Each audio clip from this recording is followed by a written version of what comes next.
Doctor Baba Saheb Ambedkar open university.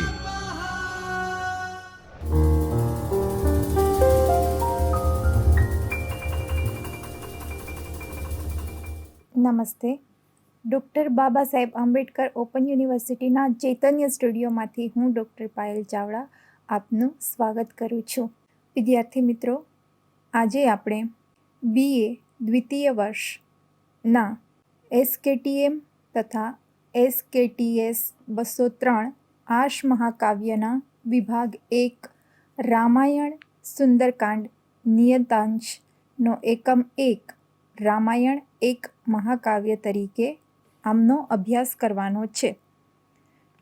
મિત્રો, આપણે ગયા લેક્ચરની અંદર જોયું હતું અને ભણ્યા હતા કે કઈ રીતે મહાકાવ્ય રામાયણની શરૂઆત થઈ હતી. એમનો પ્રારંભ થયો હતો કે એક મહર્ષિ વાલ્મીકીના મુખથી શાપના રૂપે નીકળેલો એ શ્લોક કે જેમણે આખું મહાકાવ્ય રચી દીધું હતું. તો મિત્રો, આજે આપણે જોવાનું છે કે આપણે રામાયણ જે છે એક મહાકાવ્ય તરીકે કઈ રીતે પ્રસિદ્ધ છે તે. તો શરૂઆતની અંદર કોઈ પણ મહાકાવ્ય છે એમની શરૂઆત હંમેશા વસ્તુ નિર્દેશથી, નમસ્કારાત્મક તથા આશીર્વાદથી થાય છે. તો મિત્રો, આમની શરૂઆત જે છે, રામાયણનો પ્રારંભ જે છે એ નારદ દ્વારા પૂછાયેલા એક પ્રશ્નથી થયો હતો અને આપણા સનાતન સંસ્કૃતિના મહાન ઋષિ એવા નારદજી તથા આદિકવિ વાલ્મીકીજી, આવા બે ઋષિઓ તથા વિદ્વાનોના ઉલ્લેખથી આ રામાયણનો પ્રારંભ થાય છે. અને એમના માટે જ આપણે જોઈ પણ શકીએ છીએ કે જે કીધું છે કે મહત્વાચ્ચ ગુરુત્વાચ્ચ મહાકાવ્યમ ઉચ્યતે. એટલા માટે જ આપણે આમને એક મહાકાવ્ય તરીકે ઓળખીએ છીએ. તો આવો વિદ્યાર્થી મિત્રો, આપણે જોઈએ કે રામાયણ જે છે એક મહાકાવ્ય તરીકે. આદિકવિ મહર્ષિ વાલ્મીકી આર્ષ મહાકાવ્ય રામાયણ સંસ્કૃત સાહિત્યની જ નહીં પણ વિવિધ ભાષાઓની કૃતિઓનું મૂળ છે. આપણે જાણીએ છીએ કે જેમનું આદર્શ જીવન એવા મર્યાદા પુરુષોત્તમ પ્રભુ શ્રી રામના જીવન ઉપરથી બનેલું આ સુંદર રામાયણ મહાકાવ્ય જે છે એ બધી જ ભાષાઓની કૃતિઓનું મૂળ છે. એટલા માટે જ એમને કહેવામાં આવ્યું છે કે રમ્યા રામાયણી કથા, કે જેમણે આખા માનવ સમાજ ઉપર એક ખૂબ જ સુંદર અને પ્રભાવક અસર છોડી છે. અને એટલા માટે જ આપણે એમને કહીએ છીએ મહાકાવ્ય, કે મહત્વાચ્ચ ગુરુત્વાચ્ચ મહાકાવ્યમ ઉચ્યતે. અને જેવી રીતે વિદ્વાનો અને આચાર્યોનો મત છે એ પ્રમાણે કહેવામાં આવ્યું છે કે સર્ગબદ્ધો મહાકાવ્યમ. આચાર્ય દંડી તથા વિશ્વનાથના મત પ્રમાણે મહાકાવ્ય જે છે એ હંમેશા સર્ગબદ્ધ હોવું જરૂરી છે. એમનું પ્રમુખ લક્ષણ છે. અને વાલ્મીકી રામાયણ જે છે એ પણ સર્ગબદ્ધ છે, જેની અંદર 500 જેટલા સર્ગો તેમજ 24,000 જેટલા શ્લોકો છે. તો વિદ્યાર્થી મિત્રો, અહીંયા આપણે એક વસ્તુ સ્પષ્ટ કરીએ કે હંમેશા જે સર્ગ છે એની સંખ્યા ઓછામાં ઓછી 8 તથા વધારેમાં વધારે 30 હોવી જોઈએ. પરંતુ અહીંયા 7 કાંડની અંદર વિભાજિત આ રામાયણ મહાકાવ્ય જે છે એમની અંદર 500 જેટલા સર્ગો આપેલા છે. તો મિત્રો, એ વાતને પણ આપણે સ્પષ્ટ કરી દઈએ કે રામાયણ જે છે એ આર્ષ મહાકાવ્ય છે, જેથી મહાકાવ્યના લક્ષણ લાગુ પડે તે જરૂરી નથી. તે છતાં પણ તે એક મહાકાવ્ય છે.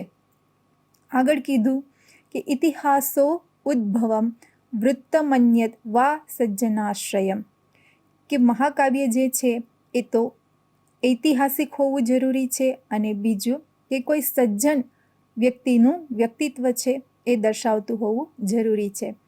તો આપણે બધા જ જાણીએ છીએ મિત્રો કે રામાયણ મહાકાવ્ય જે છે એ પ્રભુ શ્રી રામની કથા ઉપરથી જ, ઇતિહાસથી જ બનેલું છે અને ખૂબ જ એક મર્યાદા પુરુષોત્તમ પ્રભુ શ્રી રામનું વ્યક્તિત્વ જે છે એ પણ એક સજ્જન વ્યક્તિની પ્રશંસા થાય એ પ્રમાણેનું છે. એટલા માટે જ આ એક ઐતિહાસિક તથા સજ્જન વ્યક્તિનું આશ્રય આપણે કહીએ છીએ, તો એ પ્રમાણેનું મહાકાવ્ય રામાયણ મહાકાવ્ય છે. તો તો આગળ વિદ્યાર્થી મિત્રો આપણે જોઈએ તો મહાકાવ્યના લક્ષણોની અંદર દંડીના મત મુજબ એમણે કીધેલું છે એ પ્રમાણે ધર્મ, અર્થ, કામ અને મોક્ષ સિદ્ધ કરવાનો ઉદ્દેશ્ય જરૂરી છે. તો આપણે જાણીએ છીએ મિત્રો કે પ્રભુ શ્રી રામનું જે જીવન છે એ ધર્મયુક્ત છે તથા રાવણનો વૈભવ જે છે એમની અંદર આપણને અર્થ જોવા મળે છે તથા જ્યારે રાવણનું સીતા પ્રત્યે કામ જોવા મળે છે તથા રાક્ષસોના સંહારથી મોક્ષ સિદ્ધ થાય છે. તો આ ઉદ્દેશ્ય જે છે ધર્મ, અર્થ, કામ અને મોક્ષ એ ચારે ચાર ઉદ્દેશ્ય આપણા આ રામાયણ મહાકાવ્યની અંદર સિદ્ધ થાય છે. તથા આગળ કહે છે કે દંડી મહાકાવ્યના નાયકના લક્ષણ જણાવતા કહે છે કે નાયક છે એ ચતુર, ઉદાત્ત, ઊંચા કુળમાં જન્મેલો, ગુણવાન, ક્ષત્રિય અને ધીર હોવો જોઈએ. તો એ બધા જ લક્ષણો અને બધા જ ગુણો જે છે એ પ્રભુ શ્રી રામના પાત્રની અંદર આપણને જોવા મળે છે. વર્ણન વૈવિધ્ય મહાકાવ્યમાં જરૂરી છે, એટલે કે જે કંઈ પણ પાત્રો અથવા તો જે કંઈ પણ પ્રસંગ આવે છે એમનું વર્ણન હોવું પણ ખૂબ જરૂરી છે. અને આગળ આપણે કીધું એવી જ રીતે રામાયણ જે છે એમના મહાનાયક રામ છે, જેમના અંદર દંડી દ્વારા નિર્દેશિત તમામ સદ્ગુણોનો ભંડાર છે. એટલા માટે જ રામ જે છે એ શ્રેષ્ઠ નાયક છે. આગળ આપણે જોઈએ તો રામાયણના લક્ષણો જે છે એ મહાકાવ્યના લક્ષણો પ્રમાણે હોવા જોઈએ. તો એમના માટે આપણને કીધું કે રામાયણમાં મહાકાવ્યના લક્ષણો મુજબના મોટા ભાગના વર્ણનો કાવ્યાત્મક શૈલીમાં ખૂબ સુંદર રીતે સમાવિષ્ટ છે. જેવી રીતે મિત્રો આપણે જોઈએ છીએ કે એક મહાકાવ્યની અંદર જે વર્ણનો કે જેમની અંદર નદી છે, સમુદ્ર છે, પર્વતોની હારમાળા છે, સંધ્યાનો સમય છે, સૂર્યોદય છે, ચંદ્રોદય છે, મધ્યાહન છે, પુત્ર જન્મ છે, યજ્ઞ છે, આવા વિવિધ પ્રકારના વર્ણનો જે છે એ હોવા ખૂબ જરૂરી છે. તો મિત્રો રામાયણની અંદર પણ ખૂબ જ સુંદર આપણને આ પ્રસંગો જોવા મળે છે, જેમની અંદર યજ્ઞ, પુત્ર જન્મ, વિવાહ, ચંદ્રોદય, સૂર્યોદય તથા પ્રકૃતિનું પણ ખૂબ જ સુંદર રીતે વર્ણન આપણને આમની અંદર જોવા મળે છે. ત્યારબાદ શૃંગાર, વીર અને શાંત આ ત્રણેય રસોમાંથી કોઈ પણ એક રસ મહાકાવ્યમાં પ્રધાનપણે તથા અન્ય રસો ગૌણ સ્વરૂપે નિરૂપાયેલા હોવા જોઈએ. મહાકાવ્યના લક્ષણો પ્રમાણે કોઈ પણ મહાકાવ્યની અંદર એમનો જે મુખ્ય રસ છે એ મુખ્ય રસ હોવો જોઈએ અને બાકીના જે છે એ ગૌણ રસ હોવા જોઈએ. તો આપણે જોઈએ કે રામાયણનો પ્રધાન રસ છે એ વીર રસ છે અને ઘણા વિદ્વાનોનું અહીં શાંત રસને પણ મુખ્ય માને છે. સાથે જ શૃંગાર તથા અદ્ભુત, રૌદ્ર અને બીભત્સ આદિ રસો પણ ગૌણ સ્વરૂપે નિરૂપાયેલા હોય એવું માને છે. તો રામાયણનો મુખ્ય રસ વીર રસ છે તથા બાકીના જે રસો છે એ બધા ગૌણ રસ તરીકે આપણને જોવા મળે છે. ત્યારબાદ રામાયણની અંદર અલંકાર વૈવિધ્ય પણ જોવા મળે છે.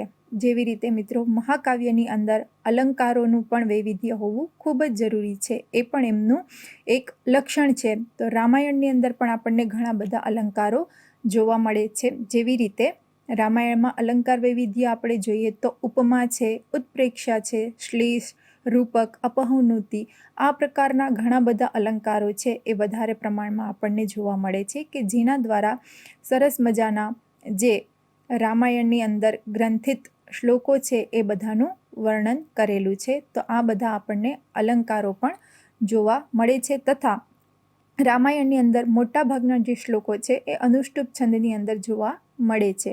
અને જેવી રીતે કે અંતની અંદર છંદની અંદર પણ પરિવર્તન આવવું જોઈએ, તો એ પરિવર્તિત આપણને રામાયણની અંદર પણ જોવા મળે છે, છંદમાં પણ. તો એ પણ એક લક્ષણ મહાકાવ્યનું આપણને રામાયણ મહાકાવ્યની અંદર જોવા મળે છે. ત્યારબાદ મિત્રો મહાકાવ્યની અંદર એક તો સજ્જન પ્રશંસા તથા દુર્જનની નિંદા હોવી જરૂરી છે. એટલા માટે આપણે જોઈએ કે રામાયણની અંદર રામ જે છે એ સજ્જન પુરુષ તરીકે વર્ણવાયેલ છે તથા વિભીષણ, હનુમાન, અંગદ આદિના મુખે થયેલ રામ પ્રશંસાને સજ્જન પ્રશંસા ગણી શકાય છે. તેમજ સીતાના મુખે નીકળતા રાવણ માટેના શબ્દો છે એ દુર્જન નિંદા તરીકે ગણી શકાય છે. તો આ વસ્તુ પણ આપણને રામાયણ મહાકાવ્યની અંદર જોવા મળે છે કે રામ માટે પ્રશંસા અને રાવણ માટે નિંદા એમનું પણ વર્ણન આપણને અહીંયા જોવા મળે છે. આગળ કહે છે કે તથા મહાકાવ્યનું શીર્ષક જે છે એ નાયક નાયિકા કથાવૃત્ત કે કવિના નામ પરથી આપવામાં આવે છે. તો અહીંયા મિત્રો આપણે જોઈએ કે ભાઈ રામાયણની અંદર નાયક રામને કેન્દ્રમાં રાખી અને શીર્ષક આપવામાં આવેલું છે. ત્યારબાદ જેટલા પણ આપણા આચાર્યો છે એ આ રીતે જે આચાર્યોએ આપેલ મહાકાવ્યના લક્ષણો છે એ લક્ષણો મુજબ રામાયણને એક ઉત્તમ મહાકાવ્ય તરીકે ચોક્કસપણે સ્થાપી શકાય છે. તો આવો વિદ્યાર્થી મિત્રો, આજે આપણે મહાકાવ્યના લક્ષણોની અંદર રામાયણ એક મહાકાવ્ય તરીકેનું અધ્યયન કર્યું. હવે આવતા લેક્ચરની અંદર રામાયણનો સંસ્કૃત સાહિત્ય ઉપર શું પ્રભાવ છે એમનું અધ્યયન કરીશું. ધન્યવાદ.